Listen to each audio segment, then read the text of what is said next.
Sponsored by Chartered Financial Strategies. You are now watching Tax Bites.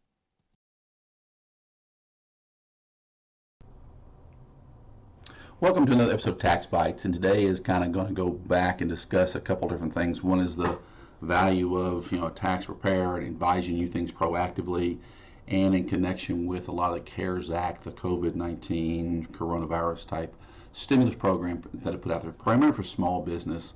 And we're going to kind of talk about the business record keeping. And what I want you to understand is $2.5 trillion has been pushed out, largely unverified, in terms of you want a loan, you want a grant, you put in some basic paperwork and you get it to a certain degree, but it's not a large amount of verification to get the funds.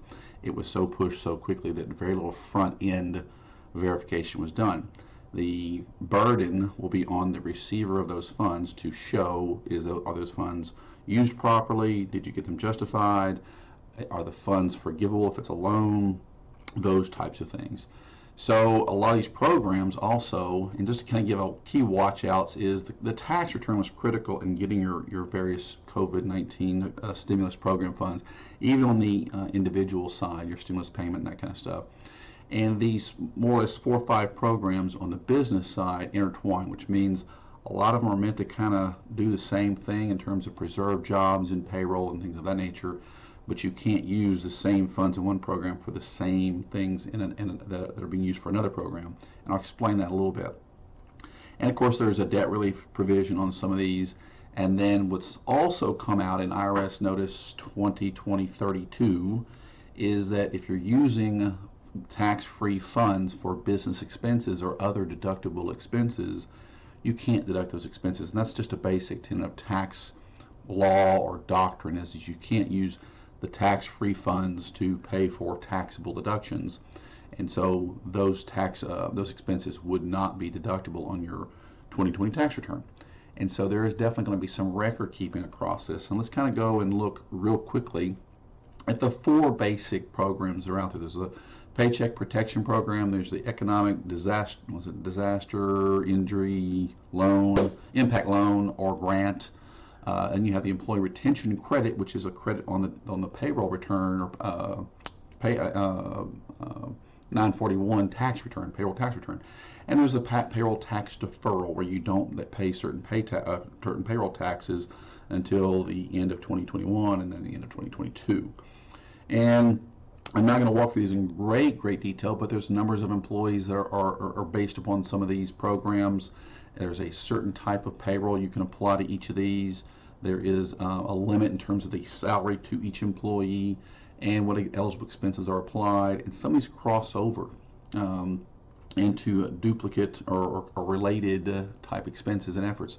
You're going to have to, as we've talked in the past, document what employees are impacted and what funds you're using towards those employees. So you could easily get a payroll protection or paycheck protection loan, an economic disaster impact loan, and then try and apply for the employee retention credit while deferring payroll taxes. And all those must be independently used funds and programs. You can't get payroll tax deferral for things you used the funds for, and vice versa, and all those things. So all that comes into a lot of record keeping that would need to be done. And if you're looking at that, if you just took the money and said, I got my loan, it goes into my standard business account. I got a business account, all my my revenue goes in there, any other funding goes in there, loans go in there, and then I pay expenses out of it. You could see $50,000 might be originally in the account. This is just a mocked up example. $10,000 comes in for some paycheck protection program loan or funds. Another $10,000 comes in for the economic impact loan or grant. And you can see that then the expenses kind of come out after that. And this is just a made up model. And this is very much where the IRS come in after the fact and say, well, there is some relationship of how much of each fund is in there, or each source of fund is in there. So 71% is consisting of prior earned income.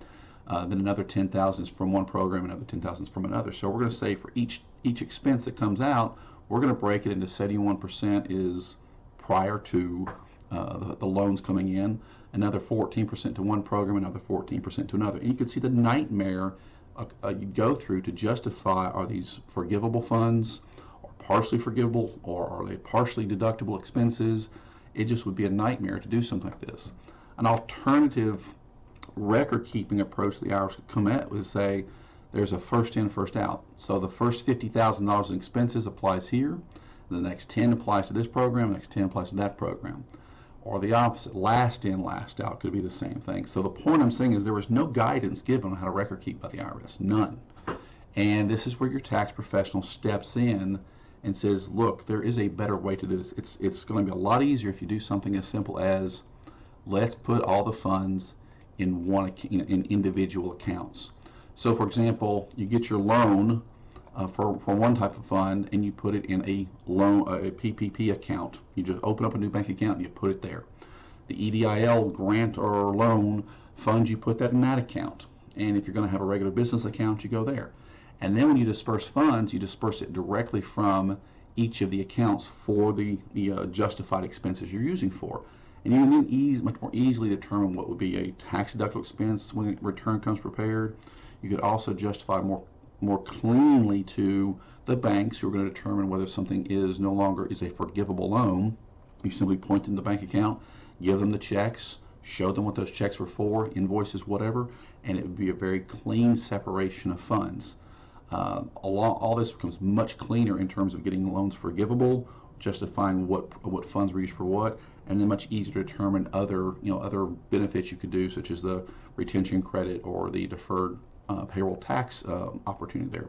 So that is really, in a sense, in a very narrow, short synopsis, what sitting down with a tax professional would help you do, because $2.5 trillion went out largely unverified or invalidated, and they're going to come to the receiver of those funds to justify that.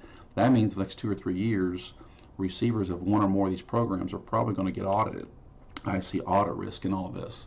$2.5 trillion is something they're going to want to come after and recoup in some fashion. So that's the tax bite of the day. I would suggest you get with your tax advisor, discuss some of this. If you didn't do it up front, it would work to start pulling the records together, build a binder, and be ready for it when it comes, because my strong expectation is that this is going to come in an audit form somehow.